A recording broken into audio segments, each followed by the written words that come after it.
7 Republican presidential candidates on the stage tonight for the second debate. One not there, still being talked about. WGN's Jenna Barnes joins us with some of the highlights. Jenna. Micah and Ray, Donald Trump once again absent tonight. The UAW strike and the economy were two of the big issues tackled at this debate. 7 candidates qualified and chose to be on the stage at the Ronald Reagan Presidential Library in Southern California for this second GOP debate. They're pretty much all in agreement that the economy should be powered by gas. And that's important because in the background of the United Auto Workers strike is a big industry shift from traditional combustion engines to electric vehicles. The campaigns of these candidates have so far been about fighting for second place to the frontrunner, former President Donald Trump. And for the second time, he was not on the debate stage. A couple of candidates called out his absence after they tried to differentiate themselves on the UAW strike.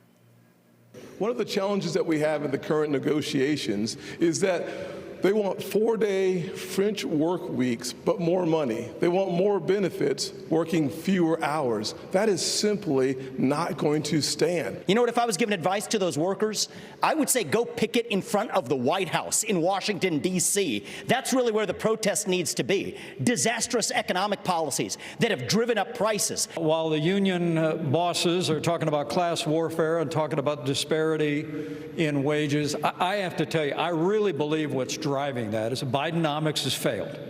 Wages are not keeping up with inflation. Auto workers and all American workers are feeling it, and families are struggling in this economy. Let's focus on going after middle America and cutting taxes for middle America. They need 2/3 less workers to build an electric car. Joe Biden, this strike is at Joe Biden's feet. Donald Trump hides behind the walls of his golf clubs and won't show up here to answer questions like all the rest of us are up here to answer. Donald Trump is missing in action. He should be on this stage tonight. Trump was in Michigan rallying with non-union auto workers, and he railed against the production of electric vehicles, saying it will put plants out of business.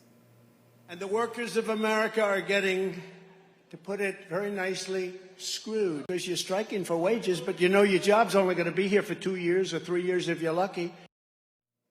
Yesterday, President Biden made history when he visited with the workers on strike, becoming the first sitting president to join a picket line.